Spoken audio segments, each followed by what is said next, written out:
जय हिंद, वंदे मातरम। राष्ट्र हित में शिक्षा, दिस इज नीरज कुमार। तो दोस्तों, आप लोग फिर से देख रहे हैं learn with Neeraj sir YouTube channel.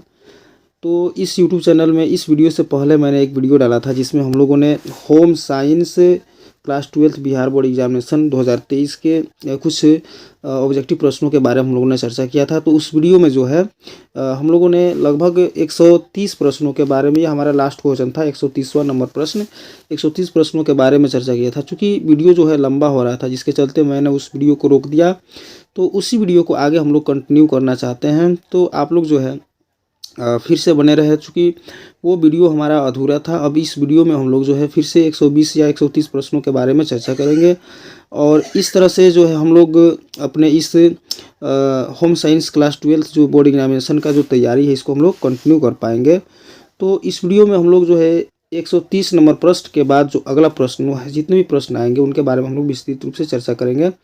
तो अगर आप लोग जो है फर्स्ट टाइम मेरे इस यूट्यूब चैनल को देख रहे हैं और अगर आप चाहते हैं कि हाँ, हमारी पढ़ाई और अच्छा हो तथा हमें अच्छे से अच्छे मार्क्स प्राप्त हो हमारे एग्जामिनेशन में, तो आप लोग जो है मेरे इस यूट्यूब चैनल से जुड़ जाएंगे। और इस यूट्यूब चैनल से जुड़ने के लिए आप लोग को इस यूट्यूब चैनल को सब्सक्राइब करना पड़ेगा। तो अब हम चलते हैं प्रश्न पे। देखिए, हम लोग का ये लास्ट प्रश्न था कि भारत में स्वच्छ भारत अभियान किस मंत्रालय द्वारा प्रारंभ किया गया था। ये हमारा लास्ट क्वेश्चन था और इसका आंसर था कि पेयजल एवं स्वच्छता मंत्रालय के द्वारा। ठीक ना। तो अब हम चलते हैं इससे आगे अगले प्रश्न पे चलते हैं। हम लोग को अब यहाँ से देखना है, यहाँ पे प्रश्न संख्या 131 से। तो अगला क्वेश्चन कह रहा है कि कृषि में कीटनाशकों, रसायनों तथा उर्वरकों की अधिक प्रयोग से किस प्रकार का प्रदूषण होता है। यानी कि अगर कृषि में हम लोग अधिक से अधिक कीटनाशक, रसायन या उर्वरकों का प्रयोग करते हैं तो कौन सा प्रदूषण होगा। तो सिंपल सा इस प्रश्न का जो आंसर हो जाएगा ऑप्शन नंबर ए हो जाएगा। ऑप्शन नंबर ए कह रहा है कि मिट्टी प्रदूषण यानी कि मृदा प्रदूषण। तो कृषि के क्षेत्र में अगर हम अधिक से अधिक कीटनाशक, रसायन या उर्वरकों का प्रयोग करेंगे तो इस तरह से जो है हमारा ये मिट्टी प्रदूषण या फिर मृदा प्रदूषण में बढ़ोतरी होगी। फिर चलते हैं हम अगले प्रश्न पे। अगला क्वेश्चन कह रहा है कि इनमें से, आप लोग देख सकते हैं, इनमें से किस पर रेडियोधर्मी प्रदूषण का प्रभाव पड़ता है। रेडियोधर्मी प्रदूषण का प्रभाव किस पर पड़ता है। तो ऑप्शन देख सकते हैं। ऑप्शन नंबर ए कह रहा है मनुष्य पर, जीव जंतु पर, ऑप्शन नंबर सी वनस्पति पर और ऑप्शन नंबर डी इनमें से सभी पर। तो देखिए, रेडियोधर्मी जो प्रदूषण होता है इसका प्रभाव जो है न केवल मनुष्य पर बल्कि जीव जंतु और वनस्पतियों पर भी पड़ता है। तो इस तरह से देखा जाए तो इस प्रश्न का जो आंसर हो जाएगा ऑप्शन नंबर डी हो जाएगा, यानी कि इनमें से सभी। फिर चलते हैं हम अगले प्रश्न पे। अगला प्रश्न क्या कहता है कि इनमें से वायु प्रदूषण के कारण होता है। तो वायु प्रदूषण के कारण कौन कौन सी दिक्कतें आती है। तो ऑप्शन नंबर ए कह रहा है कि फेफड़े का कैंसर, ऑप्शन नंबर बी आँखों में जलन, ऑप्शन नंबर सी उल्टी और ऑप्शन नंबर डी इनमें से सभी। तो इस तरह से देखा जाए तो वायु प्रदूषण के कारण फेफड़ों का कैंसर, आँखों में जलन और उल्टी तीनों की तीनों समस्या हमें हो सकती है। इसलिए इस प्रश्न का भी आंसर हो जाएगा इनमें से सभी, ऑप्शन नंबर डी। फिर चलते हैं नेक्स्ट क्वेश्चन पे। नेक्स्ट क्वेश्चन कह रहा है कि FPO मार्क वाला खाद्य पदार्थ है, यानी कि वो कौन सा खाद्य पदार्थ है जिसमें FPO मार्क लगा होता है। तो ऑप्शन नंबर ए कह रहा है कि जैम, ऑप्शन नंबर बी तेल, ऑप्शन नंबर सी बेसन और ऑप्शन नंबर डी घी। तो FPO मार्क वाला जो खाद्य पदार्थ है वो है जैम, अचार। तो इसका आंसर हो जाएगा option number A jam. Next सवाल कह रहा है कि परिवार में प्रति माह अर्जित होने वाला आय को कहते हैं। किसी परिवार में अगर प्रति माह कोई आय अर्जित होता है तो उस आय को किस नाम से जाना जाता है। तो सिंपल सा इसका आंसर हो जाएगा पारिवारिक आय, यानी कि इस प्रश्न का आंसर हो जाएगा ऑप्शन नंबर सी पारिवारिक आय। देखिए, वीडियो को थोड़ा सा जल्दी जल्दी हम लोग करेंगे क्योंकि हम लोग को बहुत सारे प्रश्नों के बारे में जानकारी हासिल करनी है। फिर चलते हैं अगले प्रश्न पे। कह रहा है कि प्रत्येक वर्ष किस दिन विश्व बचत दिवस मनाया जाता है। यानी कि पूरे वर्ष में किस दिन जो है प्रत्येक वर्ष विश्व बचत दिवस मनाया जाता है। तो इस प्रश्न का आंसर हो जाएगा ऑप्शन नंबर ए, यानी कि 30 अक्टूबर को पूरे विश्व में विश्व बचत दिवस मनाया जाता है। फिर आगे चलते हैं। अगला क्वेश्चन कह रहा है कि मासिक वेतन परिवार की किस आय के अंतर्गत आता है। मासिक वेतन परिवार के आय के किस आय के अंतर्गत आता है। तो इस प्रश्न का आंसर हो जाएगा ऑप्शन नंबर ए, यानी कि मासिक वेतन के रूप में हमें मौद्रिक आय प्राप्त होती है। तो ऑप्शन नंबर ए हमारा सही हो जाएगा। अगले सवाल पे आते हैं। कह रहा है कि बैंक के खातों के प्रकार होते हैं। तो यहाँ पे देख सकते हैं बैंक के खातों के प्रकार होते हैं। ऑप्शन नंबर ए कह रहा है कि बचत खाता तथा आवर्ती खाता। ऑप्शन नंबर बी निश्चित अवधि जमा खाता। ऑप्शन नंबर सी चालू खाता। और ऑप्शन नंबर डी इनमें से सभी। ठीक है, तो इस प्रश्न का आंसर हो जाएगा ऑप्शन नंबर डी इनमें से सभी, यानी कि बैंक में जो है हमको बचत खाता, आवर्ती खाता, निश्चित अवधि जमा खाता और चालू खाता सभी खाता खोले जाते हैं। इस प्रकार से इस प्रश्न का आंसर हो जाएगा ऑप्शन नंबर डी। आगे चलते हैं अगले प्रश्न पे। अगला क्वेश्चन कह रहा है कि घर की उपयोगिता मानव जीवन में क्यों है। घर की उपयोगिता, ठीक है, एक घर जो होता है मनुष्य जीवन के लिए क्यों आवश्यक होता है, प्रश्न यह कह रहा है। तो कह रहा है कि सुरक्षा के लिए, प्रतिष्ठा के लिए, स्थायित्व के लिए और इनमें से सभी के लिए। तो अगर देखा जाए तो घर का जो उपयोगिता है मानव जीवन में इन सभी के लिए जरूरी होता है। तो इस तरह से इस प्रश्न का भी आंसर हो जाएगा ऑप्शन नंबर डी इन सभी, इनमें से सभी। अगला देखेंगे, गरीबी रेखा की गणना की जाती है। अगर गरीबी रेखा की गणना करनी है तो गरीबी रेखा की गणना कैसे की जाएगी। तो इस प्रश्न का आंसर देख सकते हैं हो जाएगा इस प्रश्न का आंसर ऑप्शन नंबर बी, यानी कि कुल पारिवारिक आय, यानी कि इसी परिवार में कितने सदस्य हैं और कितना आय अर्जित करते हैं। इस प्रकार से अगर देखा जाए तो हमको गरीबी रेखा की गणना करने में आसानी हो सकती है। तो इस प्रश्न का आंसर हो जाएगा ऑप्शन नंबर बी, कुल पारिवारिक आय। नेक्स्ट सवाल कर रहा है कि धन को बढ़ाने के लिए क्या करना चाहिए। तो धन को बढ़ाने के लिए क्या करना चाहिए। ऑप्शन नंबर ए कर रहा है कि बैंक में फिक्स डिपॉजिट करना चाहिए। ऑप्शन नंबर बी राष्ट्रीय बचत पत्र चाहिए। या ऑप्शन नंबर सी, बी के बाद सी मोटर। और ऑप्शन नंबर डी ए और बी दोनों। तो हमको लग रहा है कि ये धन को बढ़ाने के लिए हमें ऑप्शन नंबर ए और बी दोनों करना चाहिए, यानी कि बैंक में फिक्स डिपॉजिट करनी चाहिए और राष्ट्रीय बचत पत्र की जरूरत पड़ती है। तो इस प्रश्न का जो आंसर हो जाएगा ऑप्शन नंबर डी हो जाएगा। आगे चलते हैं कि मजदूरी किस आय के अंतर्गत आती है। मजदूरी, अगर हम किसी के घर मजदूरी करते हैं तो मजदूरी के बदले हमें क्या मिलता है। तो मजदूरी के बदले हमें मौद्रिक आय मिलता है, हमें उसके बदले धन की प्राप्ति होती है। तो इस प्रश्न का आंसर हो जाएगा ऑप्शन नंबर सी, यानी कि मजदूरी किस आय के अंतर्गत आती है। तो मजदूरी जो है वो मौद्रिक आय के अंतर्गत आती है। ऑप्शन नंबर सी सही होगा। अगला सवाल कह रहा है कि घरेलू लेखा जोखा कितने प्रकार के हो सकते हैं। घरेलू लेखा जोखा कितने प्रकार के हो सकते हैं। तो घरेलू लेखा जोखा जो है वो 4 प्रकार के होते हैं। इस प्रश्न का आंसर हो जाएगा ऑप्शन नंबर डी 4 प्रकार के। अगला बहुत बढ़िया क्वेश्चन कह रहा है कि एटीएम का पूरा नाम क्या है। तो इसको तो लगभग हर कोई जानते हैं। एटीएम का पूरा नाम होता है ऑटोमेटिक टेलर मशीन। इस तरह से अगर देखा जाए तो इस प्रश्न का आंसर हो जाएगा option number A automatic teller machine. अगला कह रहा है कि कानों के सुनने की शक्ति किस प्रदूषण के कारण कम हो जाती है। यानी कि मनुष्य में जो होते हैं कान से सुनने की जो क्षमता होती है कम हो जाती है। तो किस प्रदूषण के कारण होती है। तो सिंपल सा इस प्रश्न का आंसर हो जाएगा ऑप्शन नंबर बी, यानी कि ध्वनि प्रदूषण के कारण जो है हमारी सुनने की शक्ति कमजोर हो जाती है, कम हो जाती है। फिर देखेंगे कि पारिवारिक आय का घटक है। पारिवारिक आय का घटक है। तो यहाँ पे देख सकते हैं ऑप्शन नंबर ए मौद्रिक आय, ऑप्शन नंबर बी वास्तविक आय। तो मौद्रिक और वास्तविक दोनों आय जो होता है पारिवारिक आय का घटक होता है। और इस तरह से इस प्रश्न का आंसर हो जाएगा ऑप्शन नंबर डी ए और बी दोनों। नेक्स्ट क्वेश्चन कि पारिवारिक आय का संबंध है। पारिवारिक आय का संबंध किससे है। तो पारिवारिक आय का संबंध यहाँ पे देख सकते हैं ऑप्शन नंबर ए मुद्रा से भी है, वस्तुओं से भी है, सेवाओं से भी है। तो इस प्रश्न का जो आंसर हो जाएगा ऑप्शन नंबर डी हो जाएगा कि पारिवारिक आय जो है मुद्रा, वस्तु और सेवाओं तीनों से संबंध रखता है। नेक्स्ट राष्ट्रीय बचत पत्र एक जमा योजना है। राष्ट्रीय बचत पत्र एक जमा योजना है। ऑप्शन नंबर ए कह रहा है कि भारत सरकार द्वारा चलाई जाने वाली। ऑप्शन नंबर बी विभिन्न बैंकों द्वारा चलाई जाने वाली। ऑप्शन नंबर सी उपयुक्त दोनों। और ऑप्शन नंबर डी इनमें से कोई नहीं। तो राष्ट्रीय बचत पत्र जो है एक जमा योजना है जो भारत सरकार द्वारा चलाई जाती है। तो इस प्रश्न का आंसर हो जाएगा ऑप्शन नंबर ए, भारत सरकार द्वारा चलाई गई योजना है राष्ट्रीय बचत पत्र। नेक्स्ट, आंतरिक सज्जा अभिव्यक्ति है।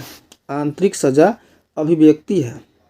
तो इस प्रश्न का आंसर हो जाएगा ऑप्शन नंबर ए रुचि की, ऑप्शन नंबर बी कौशल की, ऑप्शन नंबर सी धन की सदुपयोग की और ऑप्शन नंबर डी इनमें से सभी। तो ये देखिए आंतरिक सज्जा जो है रुचि की, कौशल की और धन के सदुपयोग तीनों की अभिव्यक्ति है। तो इस प्रश्न का आंसर हो जाएगा ऑप्शन नंबर डी इनमें से सभी। अगला, कंपनी का मासिक व वार्षिक आय व्यय का ब्यौरा बनाता है। तो कोई कंपनी है और उसकी मासिक और वार्षिक आय का व्यय का ब्यौरा कौन बनाता है? तो इस प्रश्न का आंसर हो जाएगा ऑप्शन नंबर ए, यानी कि लेखा विभाग जो है कंपनी की मासिक और वार्षिक आय का ब्यौरा बनाता है। इसका आंसर हो जाएगा ऑप्शन नंबर ए, लेखा विभाग। अगला, कि प्रत्येक परिवार अपने सुरक्षित भविष्य के लिए क्या करता है? तो प्रत्येक परिवार जो होता है अपने सुरक्षित भविष्य के लिए बचत करता है। अब ये बचत करके क्या करेगा? इसका आंसर हो जाएगा बचत। बचत करके क्या करेगा? तो अगर कोई परिवार अपने भविष्य को सुरक्षित रखने के लिए क्या करता है? बचत करता है, ताकि किसी भी प्रकार की भविष्य में आवश्यकता पड़े तो वो अपनी आवश्यकताओं की पूर्ति कर सकता है। तो बचत करना बहुत ज़्यादा जरूरी होता है। अगला सवाल कह रहा है कि जीवन बीमा से लाभ है। जीवन बीमा से क्या लाभ है? तो यहाँ पे ऑप्शन नंबर ए देख सकते हैं। ऑप्शन नंबर ए कह रहा है कि आकस्मिक मृत्यु पर आर्थिक सहायता। ऑप्शन नंबर बी आयकर से छूट। ऑप्शन नंबर सी बचत का अच्छा साधन और ऑप्शन नंबर डी इनमें से सभी। तो जीवन बीमा से ये तीनों के तीनों लाभ होते हैं, तो इसलिए इस प्रश्न का आंसर हो जाएगा ऑप्शन नंबर डी इनमें से सभी। अगले सवाल पे आते हैं कि बैंक के कार्य हैं। बैंक का क्या कार्य है? तो इसका देखिए ऑप्शन नंबर ए कह रहा है खाता खोलना। ऑप्शन नंबर बी जनता का धन विभिन्न योजनाओं में जमा करना। ऑप्शन नंबर सी मांग पर चेक, ड्राफ्ट आदि से पैसा वापस करना।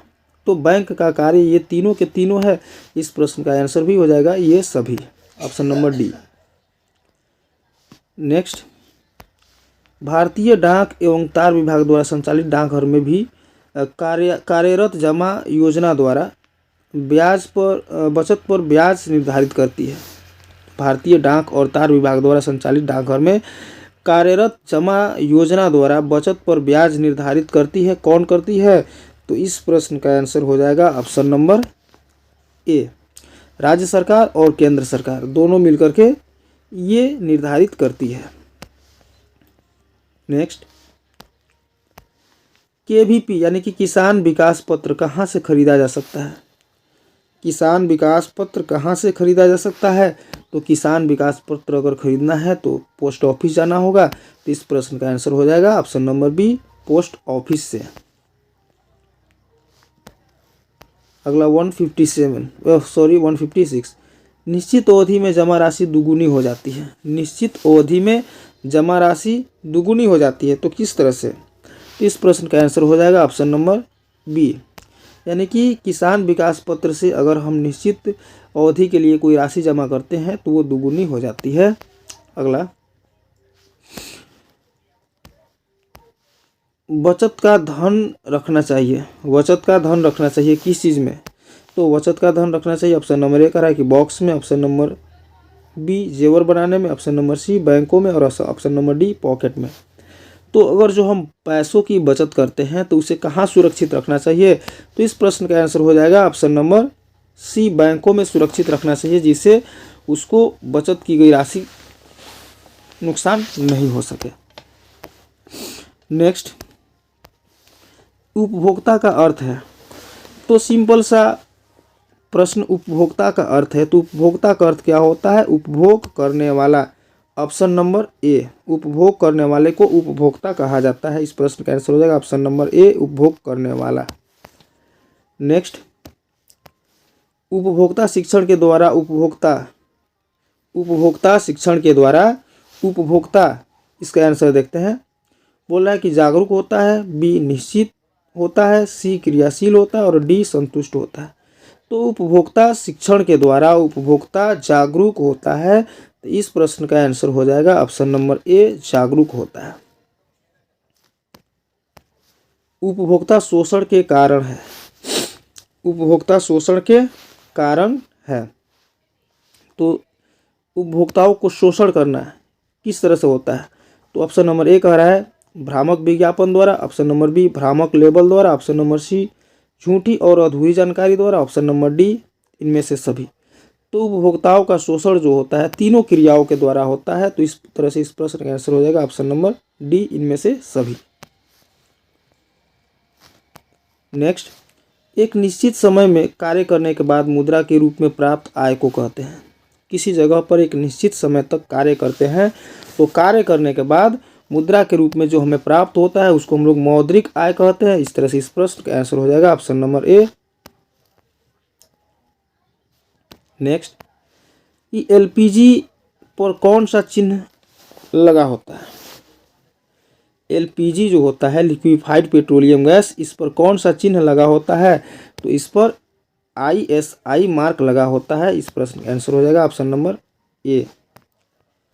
नेक्स्ट, बोला कि उपभोक्ता अपनी शिकायत दर्ज करा सकता है।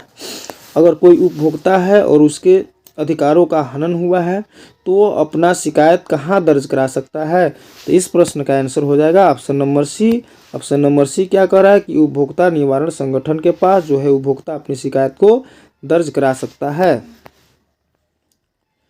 अगला बोल रहा है कि FPO मार्क का पूर्ण रूप है।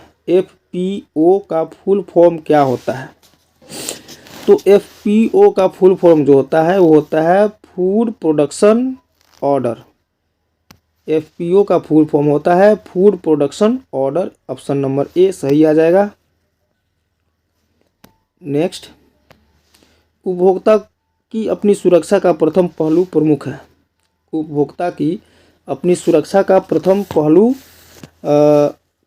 प्रमुख है, तो इस प्रश्न का आंसर हो जाएगा ऑप्शन नंबर ए, उपभोक्ता जागरूकता का।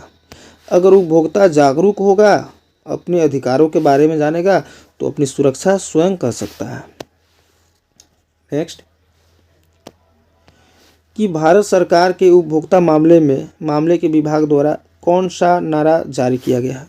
उपभोक्ताओं को सचेत करने के लिए कौन सा ये जो नारा है लगाया गया है, जारी किया गया है? तो इसका सिंपल सा जवाब है जागो ग्राहक जागो। बहुत से प्रचार में आप लोग जो देखे होंगे टीवी में या रेडियो में कभी कभी प्रचार में दिखलाता है जागो ग्राहक जागो, यानी कि भारत सरकार के उपभोक्ता मामले के विभाग द्वारा ये नारा जारी किया गया जिससे उपभोक्ताओं को जागृत किया जाता है। और कौन सा नारा है? तो जागो ग्राहक जागो। नेक्स्ट,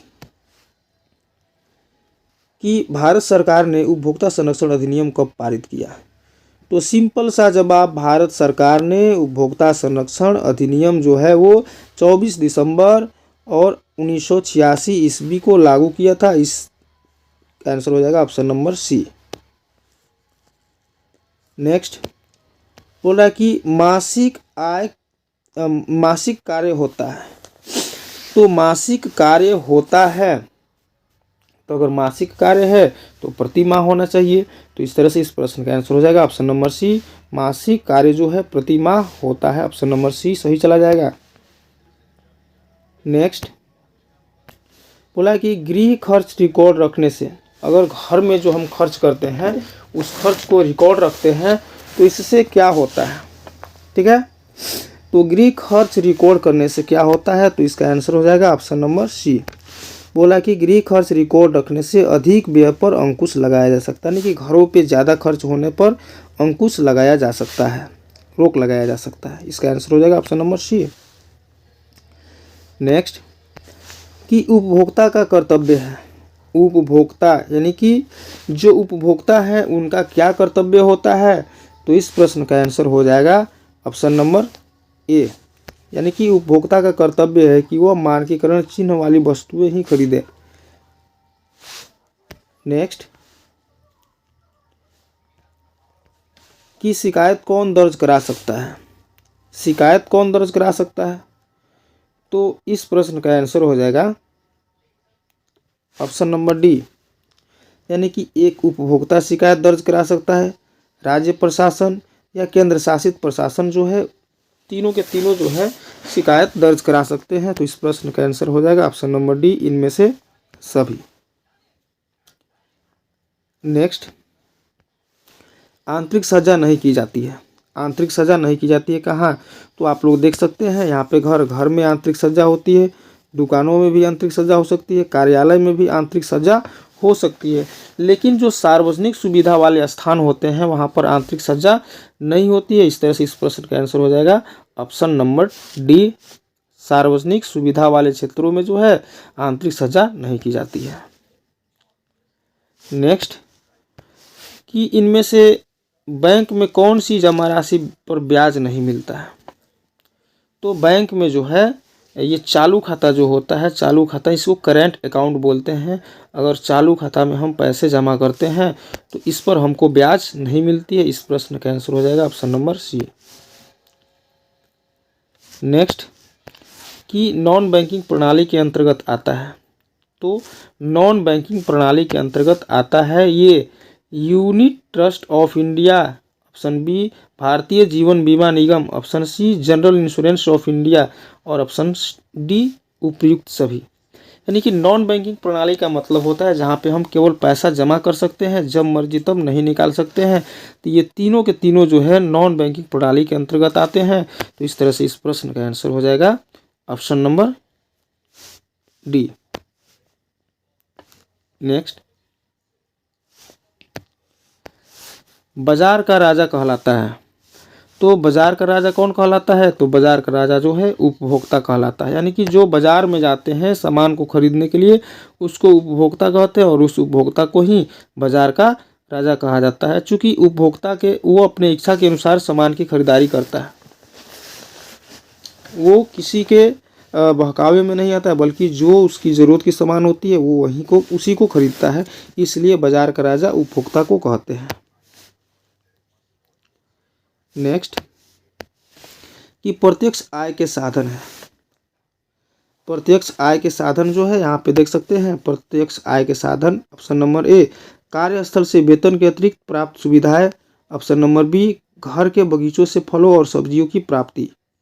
तो प्रत्यक्ष आय के ये दोनों साधन है। इस तरह से इस प्रश्न का आंसर हो जाएगा ऑप्शन नंबर सी, ए और बी दोनों। नेक्स्ट, कि उपभोक्ता की विशेष समस्याएं होती है। उपभोक्ता की विशेष समस्याएं होती है, तो इस प्रश्न का आंसर हो जाएगा ऑप्शन नंबर ए, उपभोक्ता की विशेष समस्या क्या होती है?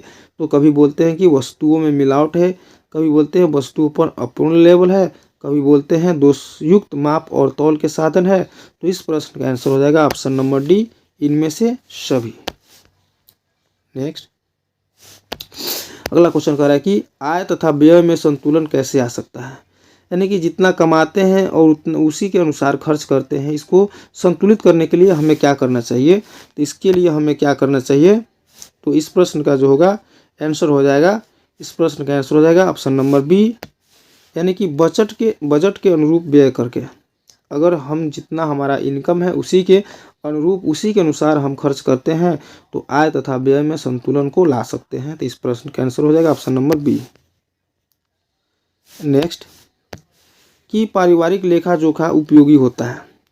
पारिवारिक लेखा जोखा उपयोगी होता है, तो पारिवारिक लेखा जोखा किसके लिए उपयोगी होता है? इसका आंसर देखते हैं। ऑप्शन नंबर ए कह रहा है कि इससे पारिवारिक लक्ष्यों की पूर्ति होती है। ऑप्शन नंबर बी दैनिक और साप्ताहिक खर्च का हिसाब पता चलता है। ऑप्शन नंबर सी पारिवारिक आय व्यय पर अंकुश लगाया जा सकता है। ऑप्शन नंबर डी उपयुक्त सभी। तो इस प्रश्न का आंसर हो जाएगा उपयुक्त सभी, यानी कि पारिवारिक लेखा जोखा जो है ये तीनों के तीनों उपयोगी होता है।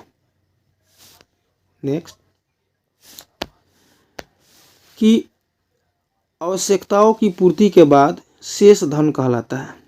आवश्यकता जितनी भी आवश्यकता है, हमारी सारी आवश्यकताओं की पूर्ति के बाद जो शेष धन बचता है उसको बचत कहते हैं। इस प्रश्न का आंसर हो जाएगा ऑप्शन नंबर ए बचत। नेक्स्ट, कि स्टार्च युक्त कपड़े संग्रह करने पर लग जाती है। स्टार्च युक्त कपड़ों को अगर हम संग्रह करते हैं तो उसमें क्या लग जाती है? तो इस प्रश्न का आंसर हो जाएगा option number B, silver fish. Option number B, silver fish. Next, कि सबसे कठिन धब्बे को छुड़ाना है।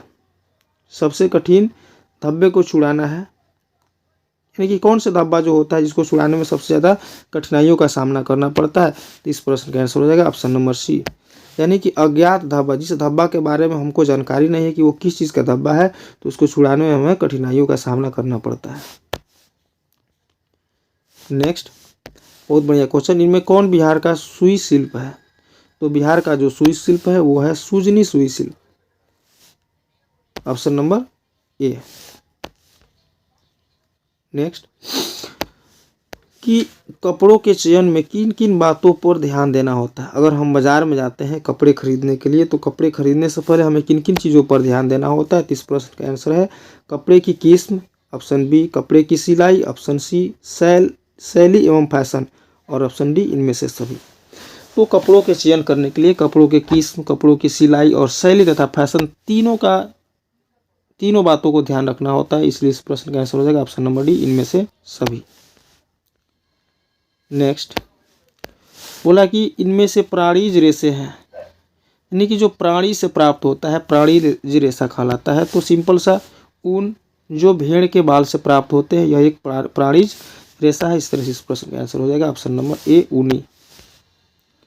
नेक्स्ट, निम्नलिखित में गर्म रंग कहलाता है, तो गर्म रंग किसे कहते हैं? बहुत बढ़िया क्वेश्चन, लाल रंग को गर्म रंग कहते हैं। इस प्रश्न का आंसर हो जाएगा ऑप्शन नंबर डी।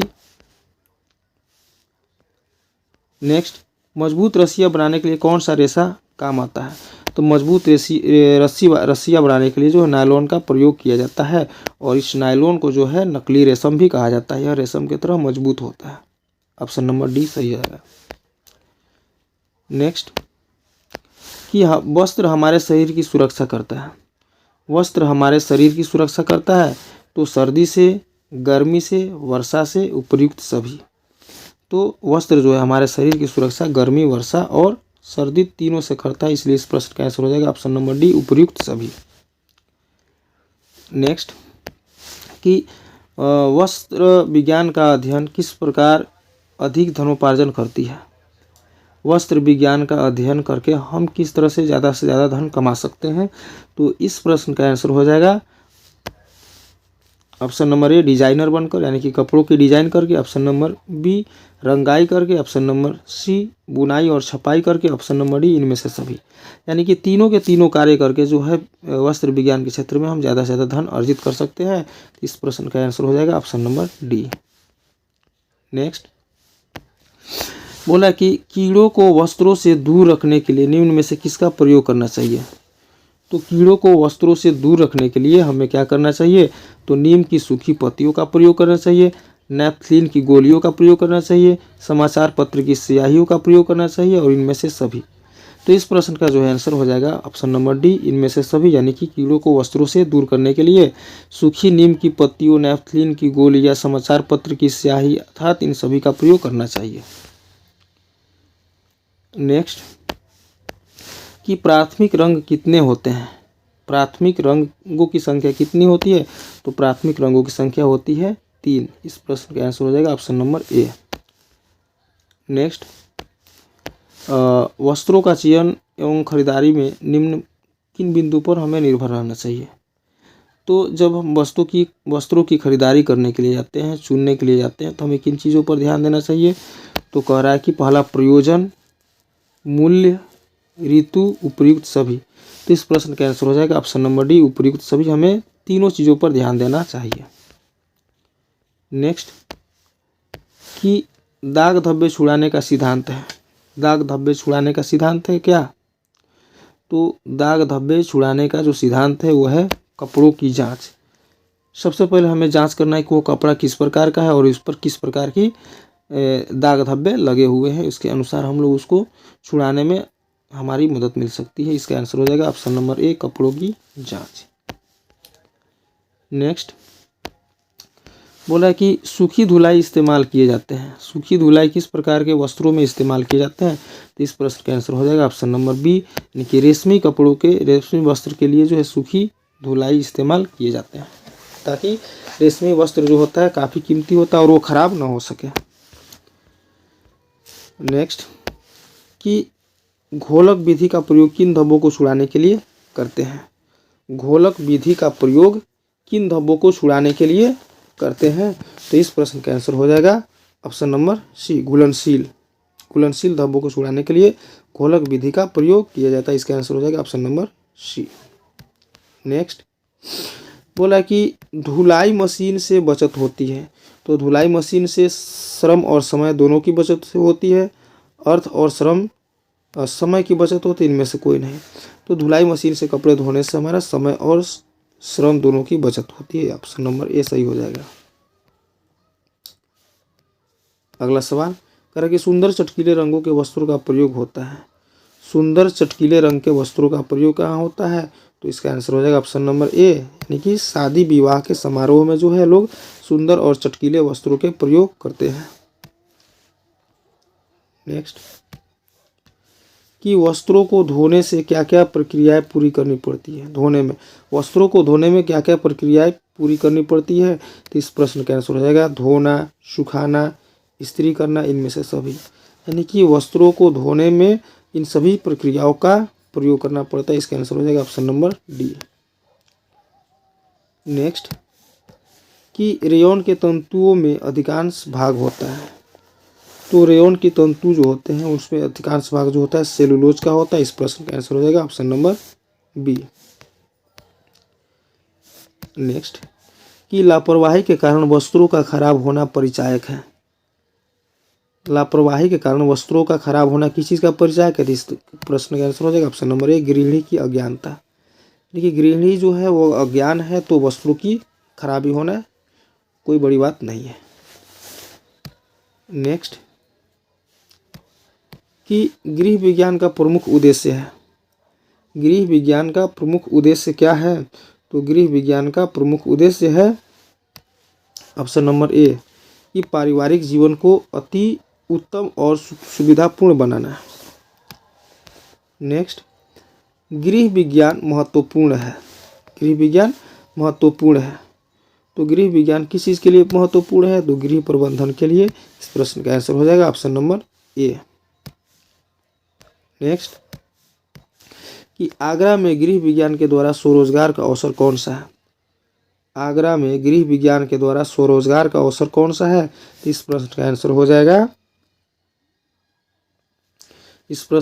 जाएगा ऑप्शन नंबर सी, आंतरिक सज्जाकर। नेक्स्ट, गृह विज्ञान का अर्थ है। तो गृह विज्ञान का क्या अर्थ है? तो गृह विज्ञान का अर्थ है, यहाँ पे देख सकते हैं, इसका आंसर हो जाएगा ऑप्शन नंबर बी, कि अपने संसाधनों का प्रबंधन करने की कला। अपने संसाधनों की प्रबंधन करने की कला जो है गृह विज्ञान का अर्थ होता है। नेक्स्ट, कि विज्ञान गृह विज्ञान का क्षेत्र है। विज्ञान गृह विज्ञान का कौन सा क्षेत्र है? तो इस प्रश्न का आंसर हो जाएगा आहार एवं पोषण, ऑप्शन नंबर बी, बाल विकास, ऑप्शन नंबर सी, गृह प्रबंध, ऑप्शन नंबर डी, इनमें से सभी।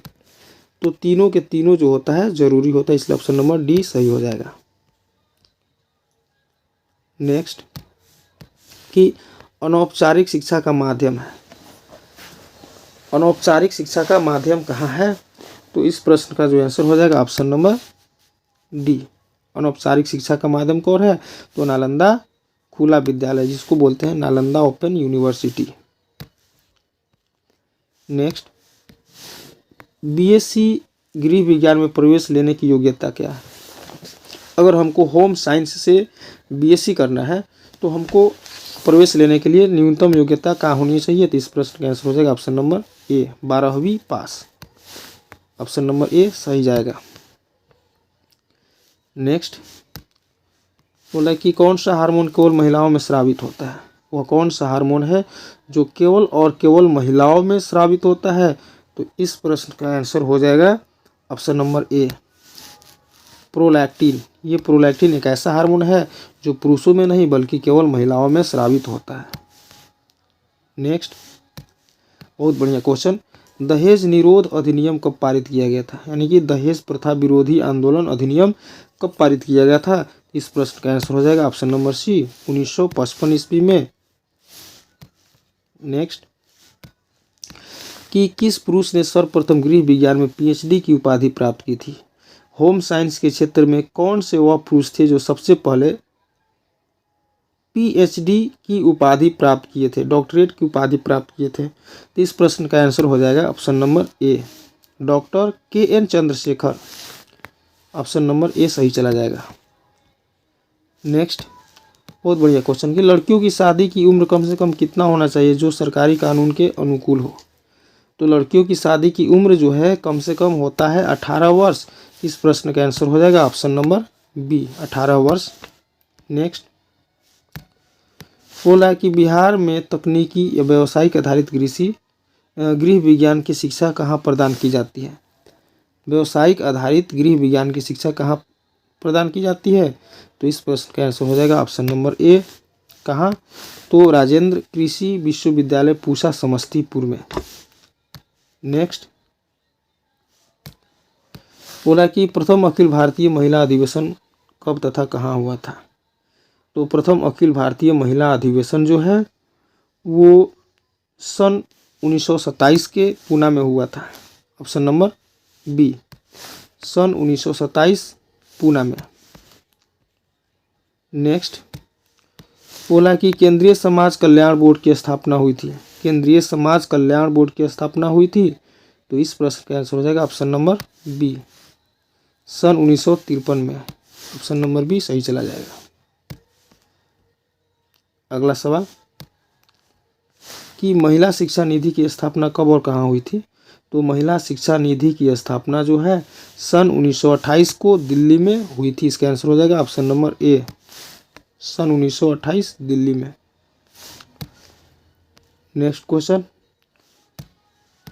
कि विकास के क्षेत्र में गृह विज्ञान का योगदान है। विकास के क्षेत्र में गृह विज्ञान का योगदान है। इसका आंसर हो जाएगा ऑप्शन नंबर ए, पारिवारिक स्तर, उत्थान, स्वास्थ्य तथा पोषण क्षेत्र में। ऑप्शन नंबर बी, रोजगार परिवार कल्याण के क्षेत्र में। ऑप्शन नंबर सी, बाल शिक्षा तथा स्त्री शिक्षा के क्षेत्र में। तो इस प्रश्न का जो आंसर हो जाएगा ऑप्शन नंबर डी, उपयुक्त सभी में। नेक्स्ट, बोला कि गृह विज्ञान शिक्षा विद्यार्थियों को एक जागरूक बनाता है। तो विद्यार्थियों को जो गृह विज्ञान की शिक्षा है वो क्या बनाता है? एक जागरूक उपभोक्ता बनाता है। इस प्रश्न का आंसर हो जाएगा ऑप्शन नंबर ए। नेक्स्ट, कि चाइल्ड केयर प्रशिक्षण से लाभ प्राप्त हो सकते हैं। चाइल्ड केयर प्रशिक्षण से लाभ प्राप्त हो सकते हैं। तो इस प्रश्न का आंसर हो जाएगा option number B. Option number B क्या कर रहा है कि डे केयर सेंटर खोल करके।